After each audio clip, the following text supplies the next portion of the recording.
Hello everyone, welcome to Learning Twist. तो यह है क्लास 9th सीबीएसई का चैप्टर नंबर 4 साइंस का चैप्टर है ये, structure of the atom. Atom का स्ट्रक्चर। इससे पहले की क्लासेस में भी आपने एटम के बारे में बहुत कुछ पढ़ा है, बहुत कुछ सुना है, देखा है, ठीक है। तो structure of the atom, atom क्या है? देखो, ये जो पूरा संसार है, पूरी दुनिया ही एटम से बनी है ना। हर चीज़ एटम है, जैसे हमारे बाल भी एटम से बने हैं, हमारी स्किन, सब चीज़ एटम से बनी है, ठीक है। तो बस ये होता है कि एटम जो है, एटम किस एलिमेंट से बना है। एटम में एलिमेंट, कंपाउंड और मिक्सचर ये सब होते हैं। आपको पता है, जैसे अगर पीरियोडिक टेबल आपको याद हो तो पीरियोडिक टेबल में 118 तरीके के एलिमेंट होते हैं, है ना। तो इस तरीके से इसकी जो डिटेल में स्टडी है वो हम आगे करेंगे। चलिए चैप्टर शुरू कर लेते हैं। In chapter 3, we have learned that atoms and molecules are the fundamental building blocks of matter. हमने चैप्टर 3 में पढ़ा है कि एटम्स और मॉलिक्यूल्स जो होते हैं वो एक दूसरे से मतलब ज्वाइंट होते हैं। Fundamental building blocks of matter, एक मैटर के मतलब फंडामेंटल ब्लॉक्स हैं, बिल्डिंग ब्लॉक्स हैं, वो दोनों ज्वाइंट कर रहते हैं एक चीज़ को। तो the existence of different kinds of matter is due to different atoms consisting them. तो डिफरेंट काइंड्स ऑफ मैटर जो होता है उसके जो डिफरेंट जो है एटम्स होते हैं। Now the questions arise. अब एक क्वेश्चन इस चीज़ से उठता है कि what makes the atom of one element different from the atom of another element, कि किसी भी एलिमेंट का एक एटम दूसरे एलिमेंट के दूसरे एटम से किस तरीके से डिफरेंट होता है। And are atoms really indivisible, क्या एटम्स जो है वास्तव में इंडिविजिबल हैं, उसको मतलब विभाजित नहीं किया जा सकता। एज प्रपोज बाय डाल्टन, जैसे कि डाल्टन ने बताया था। डाल्टन जो थे एक साइंटिस्ट थे, उन्होंने बताया था कि जो एटम्स है बहुत ज़्यादा स्मॉलेस्ट पार्टिकल्स में होता है, मतलब छोटे छोटे पार्टिकल्स में होता है, उसको देखा नहीं जा सकता है। और are there smaller constitution inside the atom, जो कि मतलब एटम के अंदर जो है बहुत छोटे छोटे से पार्टिकल्स होते हैं जिनको नहीं दिखा जा सकता, बहुत स्मॉलर पार्टिकल्स में वो होते हैं। We shall find out the answers to these question in this chapter. हम इन सारे क्वेश्चन के आंसर इस चैप्टर में जानने की कोशिश करेंगे। We will learn about subatomic particles and the various models that have been proposed to explain how these particles are arranged within the atom. हम कुछ सबएटॉमिक पार्टिकल्स के बारे में पढ़ेंगे, जैसे कि इलेक्ट्रॉन, प्रोटॉन्स एंड न्यूट्रॉन्स, ठीक है। तो ये तीनों होते हैं एटम्स के अंदर सबएटॉमिक पार्टिकल्स। तो मतलब और इसका मॉडल्स कैसा होता है, इसके अलग अलग तरीके के मॉडल्स हैं। तो वेरे सबने अलग अलग तरीके के मॉडल्स दिए हैं इलेक्ट्रॉन, प्रोटॉन्स, न्यूट्रॉन्स के, और ये किस तरीके से एटम में अरेंज होते हैं, इन सब के बारे में भी हम पढ़ेंगे। A major challenge before the scientists at the end of the 19th century was to reveal the structure of the atom as well as to explain its important properties. एक जो मेजर चैलेंज था, जो scientist के पास जो major challenge था 19वीं शताब्दी का जब एंड हो रहा था, उसके अंत में साइंटिस्ट के पास एक मेजर चैलेंज था कि एटम का स्ट्रक्चर कैसा होता है। किसी ने उसको देखा नहीं था कि भाई एटम किस तरीके का होता है, उसका स्ट्रक्चर क्या होता है, उसकी प्रॉपर्टीज़ को हम कैसे एक्सप्लेन करें। The एल्यूसिडेशन of the structure of atom is based on a series of experiment. इसीलिए इस पर ना बहुत सारे एक्सपेरिमेंट किए गए, एक पूरी तरीके से सीरीज बनाई गई, इस पर एक्सपेरिमेंट किए गए। कोई किस तरीके का स्ट्रक्चर बता रहा था, कोई साइंटिस्ट किसी तरीके का स्ट्रक्चर बता रहा था, सब अलग अलग, सबके अलग अलग व्यूज़ थे, ठीक है। तो सबसे पहले one of the first indication that atoms are not indivisible. तो सबसे पहला जो इंडिकेशन मिला वो ये मिला कि एटम्स जो हैं वो इंडिविजिबल नहीं हैं। Comes from studying static electricity, ये जो आते हैं स्टैटिक इलेक्ट्रिसिटी से होता है। And the condition under which electricity is conducted by the different substances, जो कि अलग अलग सब्सटेंसेज में इलेक्ट्रिसिटी कंडक्ट होती है, मतलब जो उसमें अंदर चार्ज होता है। तो उसमें जो एटम के अंदर बताया गया था कि कुछ ना कुछ चार्ज तो उसके अंदर होता ही होता है ना। तो वो डिविजिबल क्यों नहीं, इंडिविजुअल क्यों नहीं है, मतलब उसको विभाजित क्यों नहीं किया जा सकता है। तो अब देखेंगे जो टॉपिक आएगा उससे आपको बहुत कुछ क्लियर हो जाएगा। 4.1 चार्ज पार्टिकल्स इन मैटर। तो मैटर में चार्ज पार्टिकल्स कौन कौन से होते हैं। For understanding the nature of charge particles in matter let us carry out the following activities. हम कुछ एक्टिविटीज़ को करके देखेंगे पता लगाने के लिए। तो फर्स्ट एक्टिविटी है कॉम ड्राई हेयर। आपने कभी देखा होगा कि अगर आप अपनी जो है बालों में कॉम करिए, है ना, उसको सूखे बाल होने चाहिए बिल्कुल, उसको कॉम करिए। Does the comb then attract small pieces of paper. उसके बाद छोटे छोटे जो particle small pieces of paper रख लीजिए। तो जब कॉम हमने रब करा ऐसे, तो कॉम को फिर पेपर्स के पास लाकर देखिए, तो पेपर्स जो है सारे कॉम के पास अट्रैक्ट होने लगेंगे। तो इसलिए हुआ ऐसा कि उसमें ना कॉम में चार्ज आ गया, इलेक्ट्रिक कंडक्टिविटी हो गई है, उसमें अंदर जो चार्ज आ गया है, ठीक है। तो इलेक्ट्रिसिटी जो है उसके अंदर कंडक्ट हुई, तो इसकी वजह से उसके अंदर चार्ज आ गया है। तो रब अ ग्लास रॉड, ऐसे ही हम एक ग्लास को रॉड को सिल्की क्लॉथ पर उसको रब करेंगे।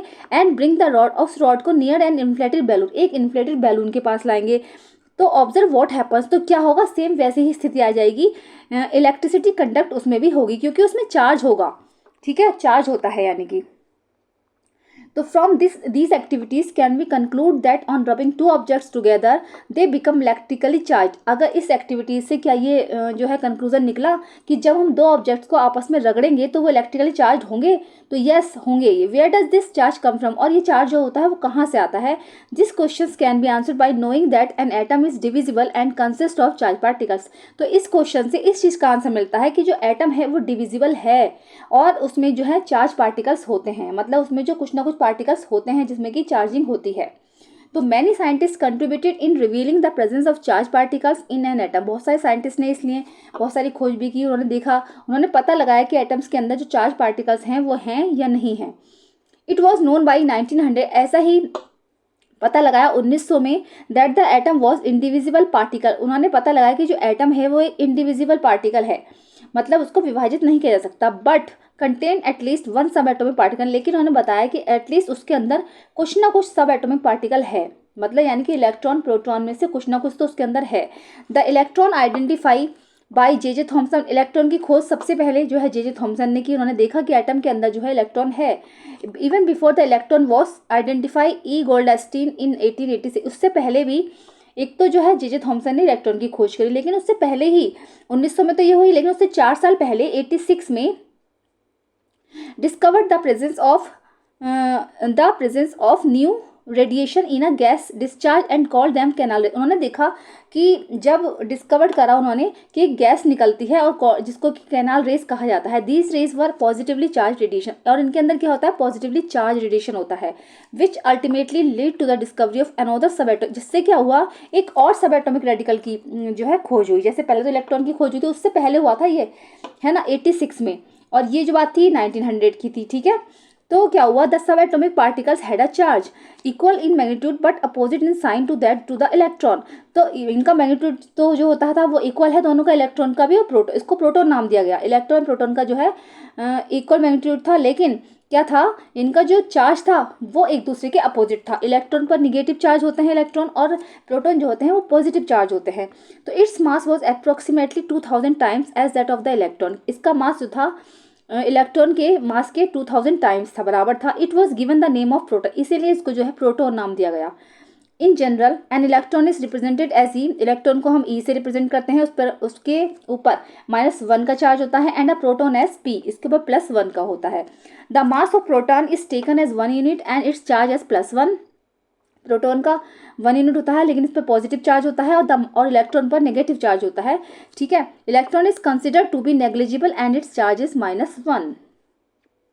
ये चीज़ें इंपॉर्टेंट हैं कि किस पर कितना चार्ज होता है, कौन पॉजिटिव है और कौन नेगेटिव चार्ज है, किसकी खोज किसने की है। ये क्वेश्चन इसमें से बहुत सारे बन रहे हैं। प्रोटॉन की खोज कब हुई, इलेक्ट्रॉन की खोज कब हुई, इसकी डिस्कवरी किसने की, साइंटिस्ट का नाम क्या था, इस तरीके से बहुत सारे क्वेश्चन इसमें से आएंगे। It seem that an atom was compose of protons and electron. इससे पता चलता है कि एटम के अंदर देखो प्रोटॉन्स भी थे और इलेक्ट्रॉन्स भी थे, दोनों चीज़ें पता चल चुकी हैं। म्यूचुअली बैलेंसिंग देयर चार्जेस, क्योंकि इसमें क्या है, इसमें मतलब कोई ना कोई चीज़ ऐसी है, इलेक्ट्रॉन प्रोटॉन है इसके अंदर, तो कोई ना कोई चीज़ ऐसी है जो एटम को बैलेंस कर रही है। It also appear that the protons were in the interior of the. इससे और ये भी पता चला कि जो प्रोटॉन्स होते हैं वो होते हैं एटम के बिल्कुल इंटीरियर साइड में। For whereas electrons could easily be removed off but not proton. इससे क्या होता है, अंदर की साइड होते हैं जो इट ऑल्सो प्रोटॉन्स होते हैं ना अंदर की साइड, तो इलेक्ट्रॉन्स जो होते हैं वो बाहर की साइड होते हैं, जिससे कि उनको क्या है आसानी से बाहर निकाला जा सकता है। Now the big question was what sort of structure did these particles of the atom form, कि कौन सा स्ट्रक्चर्स होता है जो इस एटम मतलब इन पार्टिकल्स का कैसा स्ट्रक्चर्स होता है और एटम को कैसे बनाते हैं ये। We will find the answers to this question below. हम इस क्वेश्चन का आंसर जो है आगे देखेंगे। चलिए आगे देख लेते हैं क्वेश्चंस। तो सबसे पहला क्वेश्चन है इसमें, what are canal rays. Canal rays क्या है। If an atom contains 1 electron and 1 proton will it carry any charge और नॉट। अगर किसी एटम्स में एक इलेक्ट्रॉन है और एक ही प्रोटॉन है तो क्या उसमें कोई चार्ज होगा, तो नहीं होगा, क्योंकि दोनों एक दूसरे के अपोजिट चार्ज है ना, तो चार्ज जो होगा 0 हो जाएगा, ठीक है। The structure of an atom, अब देखेंगे हम एक एटम का स्ट्रक्चर कैसा होता है। We have learn Dalton's atomic theory in chapter 3। हमने चैप्टर 3 में डाल्टन की एटॉमिक थ्योरी पढ़ी, है ना, was indivisible, the atom was indivisible, उनका कहना था कि एटम जो है इंडिविजिबल है एंड इनडिस्ट्रक्टिबल, यानी कि वो टूटा भी नहीं जा सकता है। But the discovery of two fundamental particles inside, लेकिन जैसे ही एटम के अंदर दो फंडामेंटल पार्टिकल्स की डिस्कवरी हुई, इलेक्ट्रॉन्स और प्रोटॉन्स की, lead to the failure of this aspect of Dalton atomic theory, जिसने कि डाल्टन की एटॉमिक थ्योरी को फेल कर दिया। It was then considered necessary to know how electrons and protons are arrange within. अब ये जानना बहुत ज़रूरी होगा कि एटम के अंदर इलेक्ट्रॉन्स और प्रोटॉन्स जो होते हैं वो कैसे अरेंज होते हैं। फॉर एक्सप्लेनिंग दिस, इसको एक्सप्लेन करने के लिए many scientist propose various atomic model, सबने अलग अलग एटॉमिक मॉडल्स दिए। J Thomson was the first one two propose a model for the structure of an atom. J Thomson ऐसे ही पहले साइंटिस्ट थे जिन्होंने जो है एटम का स्ट्रक्चर का, एटम की सबसे पहला मॉडल दिया। ठीक है, तो इनका मॉडल क्या था, ये बहुत इंपॉर्टेंट है। Thomson's model of an atom क्या था? Thomson propose to the model of an atom to be similar to that of a Christmas pudding. उनका कहना था कि जो एटम का मॉडल होता है वो बिल्कुल एक क्रिसमस पुडिंग की तरह होता है। मान लीजिए जैसे ये केक रखा है हमारा, है ना, ये केक है, तो उनका कहना था कि इस तरीके से ये स्ट्रक्चर उनका होता है। ये है इलेक्ट्रॉन, है ना, क्या है, ये इलेक्ट्रॉन है, और ये जो केक का जो पार्ट है ये प्रोटॉन है, उनका कहना था। तो the electrons in a sphere of positive charge were like currents dry fruits in a spherical Christmas pudding. उनका कहना था कि इलेक्ट्रॉन्स जो होते हैं ना, बिल्कुल क्रिसमस पुडिंग जैसे केक होता है तो उस पर इलेक्ट्रॉन्स जो होते हैं बिखरे रहते हैं ऊपर के साथ। जैसे होता है, आपने अगर कभी ड्राई फ्रूट्स का खाया हो तो ड्राई फ्रूट्स के ऊपर बिखरे रहते हैं। तो उन्होंने कहा था कि वो इलेक्ट्रॉन्स हैं। We can also think of a watermelon. अगर हम वाटरमेलन की बात करें तो the positive charge in the atom is spread all over like the red edible part of the watermelon. Watermelon का जो रेड पार्ट होता है ना, एडिबल जो खाने वाला पार्ट रेड होता है, तो उसको उन्होंने कहा था कि वो पॉजिटिवली चार्ज होता है। While the electrons are studied in the positively charge sphere like the seeds in the watermelon. और जो इलेक्ट्रॉन होते हैं वो बिल्कुल ऐसे होते हैं जैसे वाटरमेलन में सीड्स होते हैं ना, तो वो सीड्स जो हैं वो वाटरमेलन में वो इलेक्ट्रॉन हैं। तो जैसे ये है ना रेड पार्ट, जो पूरा रेड पार्ट है उनका वाटरमेलन का, इस तरीके से मान लो तो ये पॉजिटिव स्फीयर हो गया, और जो ये इलेक्ट्रॉन्स हैं ये निगेटिव स्फीयर में आ गए। ठीक है, तो ये बीज जो है, लेकिन जो वाटरमेलन का जो स्ट्रक्चर था वो फिट नहीं बैठता यहाँ पर, क्योंकि जो उनका कहना था कि जो बीज है ना, ये बीज इसमें क्या होता है, उभरे हुए नहीं होते, इसमें अंदर को बीज धंसे रहते हैं। तो ऐसा नहीं है, जो एटम पे इलेक्ट्रॉन्स होते हैं वो बिल्कुल ऊपर की साइड बिखरे हुए होते हैं, जैसे कि क्रिसमस पुडिंग। तो क्रिसमस पुडिंग का जो केक की बात बताई गई है इसमें ऊपर, वो ही ठीक है, उसके हिसाब से जो है एटम का स्ट्रक्चर होता है। चलिए आगे देख लेंगे। ये रहे जे थॉम्सन। जे थॉम्सन के बारे में आपको पता होना चाहिए, एमसीक्यूज में क्वेश्चन बनेंगे। जे थॉम्सन 1856 से लेकर 1940 में इनकी डेथ हुई थी।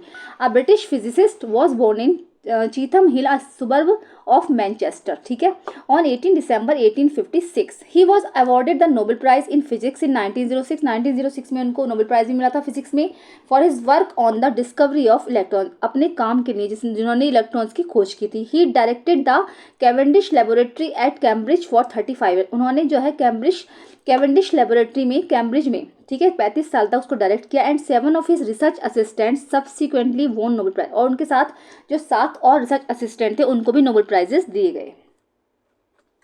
थॉम्सन प्रपोज दैट, थॉम्सन ने बताया कि an atom consist of a positively charge sphere and the electrons are embedded in it.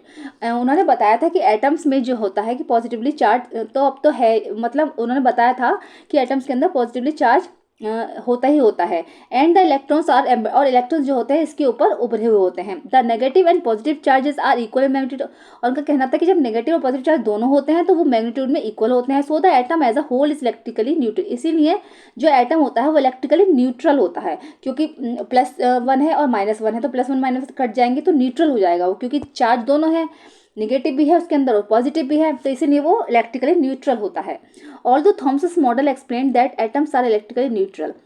बल्कि थॉम्सन्स का मॉडल हमें ये भी बताता है कि एटम्स जो होते हैं वो इलेक्ट्रिकली न्यूट्रल होते हैं। The results of experiments carried out by other scientist could not be explain by this model. और तो ऐसे ही क्या हुआ था, उसके बाद बहुत सारी खोज और भी साइंटिस्ट आए, उन्होंने सबने जो है इस तरीके की एक्सप्लेनेशन दिए, एक्सपेरिमेंट करे, तो लेकिन वो इस मॉडल को जो है सही से नहीं बता पाए, as we will see below, जो कि हम आगे देखेंगे। मतलब किसी को कोई चीज़ सही लगती है, जैसे जैसे टाइम बढ़ता है वैसे वैसे और नई नई डिस्कवरीज भी तो होती हैं। कोई किसी चीज़ को सही बताता है, कोई किसी चीज़ को सही बताता है। उसके बाद जो हुआ था, रदरफोर्ड ने भी एक एटम का मॉडल दिया था। तो ये तो जे थॉम्सन का था। रदरफोर्ड का देखेंगे क्या है, ठीक है। Rutherford model of an atom. तो Ernest Rutherford was interested in knowing how the electrons are arrange within atom. अब जो रदरफोर्ड थे वो इंटरेस्टेड इस बात में थे कि इलेक्ट्रॉन जो होते हैं वो कैसे एटम के अंदर अरेंज होते हैं। Rutherford design an experiment for this. Rutherford ने इसको डिजाइन एक एक्सपेरिमेंट से किया। In this experiment fast moving alpha particles were made to fall on a thin gold foil. उन्होंने इस एक्सपेरिमेंट में अपने क्या करा, अल्फा पार्टिकल्स जो फास्ट मूविंग होते हैं, बहुत तेजी से चलते हैं, है ना, उन्होंने एक थिन गोल्ड फॉइल पर उसको मतलब डाला, अल्फा पार्टिकल्स को डाला। अब देखेंगे कि आगे क्या हुआ। He selected a gold foil because he wanted as thin layer as possible. उन्होंने एक जो गोल्ड फॉइल लिया क्योंकि वो जानते थे, वो चाहते थे कि जो गोल्ड फॉइल होता है ना, उसकी जो बहुत ही पतला होता है, बहुत पतला होता है, इसकी लेयर जो है बहुत पतली होती है, जितना चाहे आप उसको पतला देख सकते हो। This gold foil was about 1000 atoms. और उन्होंने सोचा कि जब गोल्ड फॉइल की हम लेयर लेंगे तो उसको कम से कम इतनी लेयर वो उसके लगाएंगे जो 1000 एटम्स के बराबर मोटा हो जाए। Alpha particles are doubly charged helium ion. अब अल्फा पार्टिकल्स जो हैं वो क्या है, वो डबली चार्ज हीलियम आयंस है। डबली चार्ज का मतलब है कि उसमें से जो है इलेक्ट्रॉन को निकाल दिया गया है, मतलब 2 इलेक्ट्रॉन्स को निकाल दिया गया है। अब वो जो प्रोटॉन्स बचे हैं मतलब इसीलिए उसको डबली चार्ज हीलियम कहा जाता है, हीलियम आयंस कहा जाता है। Since they have a mass of 4 unit, और उनका जो मास होता है वो भी 4 यूनिट है, तो the fast moving alpha particles have a considerable amount of energy. इसीलिए जो फास्ट मूविंग अल्फा पार्टिकल्स में जो है एनर्जी बहुत ज़्यादा थी, तो उन्होंने इसीलिए उन्होंने अल्फा पार्टिकल्स को लिया। It was expected that alpha particles would be deflected by the sub atomic particle in the gold atoms. उनको ये लगता था कि जो अल्फा पार्टिकल्स हैं वो सब एटॉमिक पार्टिकल्स से डिफ्लेक्टेड हो जाएंगे गोल्ड एटम से, जैसे सब एटॉमिक पार्टिकल्स इलेक्ट्रॉन और प्रोटॉन से, क्योंकि अंदर तो एटम में सब एटॉमिक पार्टिकल्स थे, इलेक्ट्रॉन प्रोटॉन, उसी से तो अल्फा पार्टिकल्स टकराते, तो इसीलिए उनको लग रहा था कि हाँ कि उससे वो डिफ्लेक्ट होंगे। Since the alpha particles were much heavier than the proton, क्योंकि जो अल्फा पार्टिकल्स होते हैं वो बहुत हैवियर होते हैं प्रोटॉन से, क्योंकि उनका तो मास भी 4 यूनिट होता है, इसीलिए वो बहुत ज़्यादा ताकतवर थे। इस तरीके से ले लीजिए, और उनको गोल्ड फॉइल के अंदर से निकाला जाएगा तो वो डिफ्लेक्ट होंगे। He did not expect to see large deflection. उन्होंने इतना लार्ज डिफ्लेक्शन होगा इसकी कल्पना नहीं की थी। चलिए देखेंगे आगे क्या हुआ।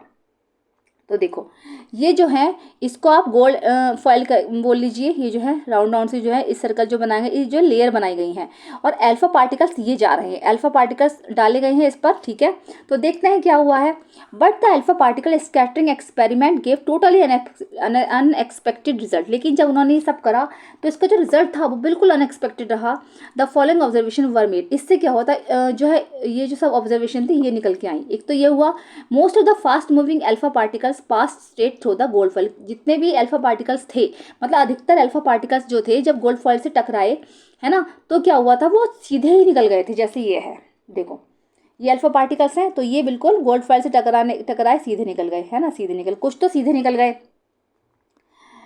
सम of the alpha particles were deflected by the foil by small angles. और कुछ अल्फा पार्टिकल ऐसे थे जो छोटे छोटे एंगल से ही डिफ्लेक्ट हो गए, जैसे कि ये रहे, मतलब ऐसे ये पूरी तरीके से बाहर नहीं जा पाए, तो ये इधर से आए फिर इधर को टकरा के लौट आए।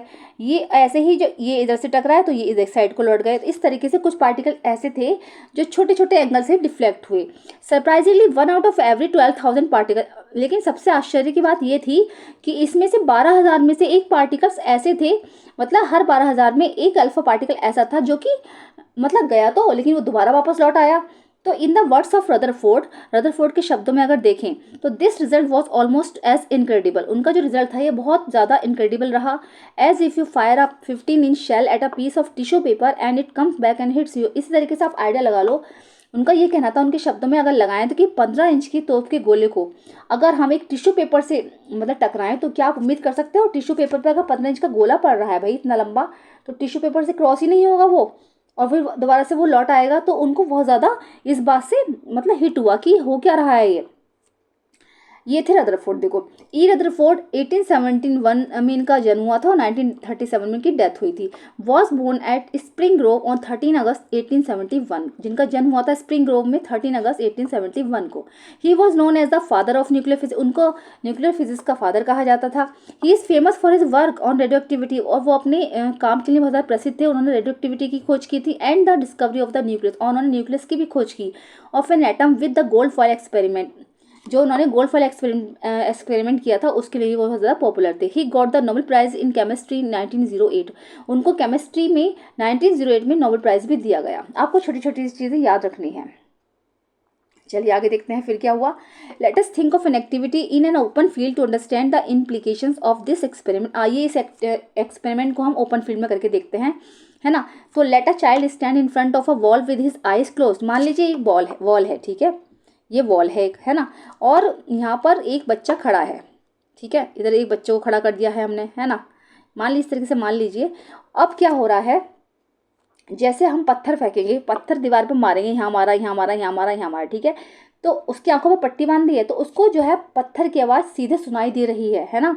तो मतलब कहीं पर भी पत्थर टकरा रहा है, उसको पता चल रहा है कि हाँ पत्थर टकरा रहा है, टकरा के वो लौट रहा है, टकरा के वो लौट, उसको पता चल रहा है। लेकिन अगर वही पत्थर हम यहाँ पर, जैसे मान लीजिए एक बाउंड्री है ना, इस तरीके की बाउंड्री है, और यहाँ पर जो है तार का फेंसिंग कर दी गई है, तार से हैं, और यहाँ से अगर हम पत्थर मार रहे हैं इस तरीके से, ये पत्थर मार रहे हैं, तो अगर यहाँ से पत्थर फेंकेंगे तो आवाज़ कई बार सुनाई देगी, कई बार नहीं सुनाई देगी। कभी हो सकता है पत्थर बीच से होकर निकल जाए, है ना, खाली स्पेस में निकल जाए। कई बार पत्थर इससे टकराए तो हमें आवाज़ आएगी, लेकिन कई बार टकराए ही ना, वापस लौट आए। तो बहुत सारे इसके लॉजिक हो सकते हैं। तो इस तरीके से इस एक्सपेरिमेंट को समझा जा सकता है। जैसे मैं बताती हूँ अभी आपको।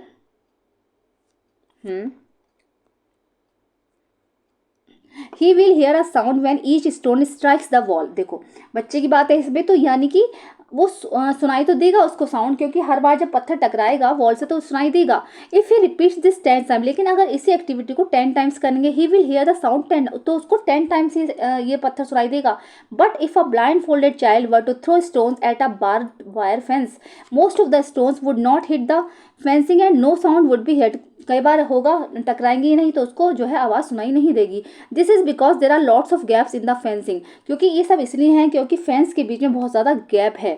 तो which allow the stone to pass through them, जिससे कि पत्थर बाहर जा रहा है सीधा। तो following of a similar reasoning, इसका ऐसे ही सिमिलर रीजन है। Rutherford concluded from the alpha particles scattering experiment that. इसी तरीके से रदरफोर्ड ने अल्फा पार्टिकल्स के बारे में बताया कि most of the space inside the atom is empty. हो सकता है कि एटम के अंदर बहुत ज़्यादा स्पेस जो है वो खाली हो।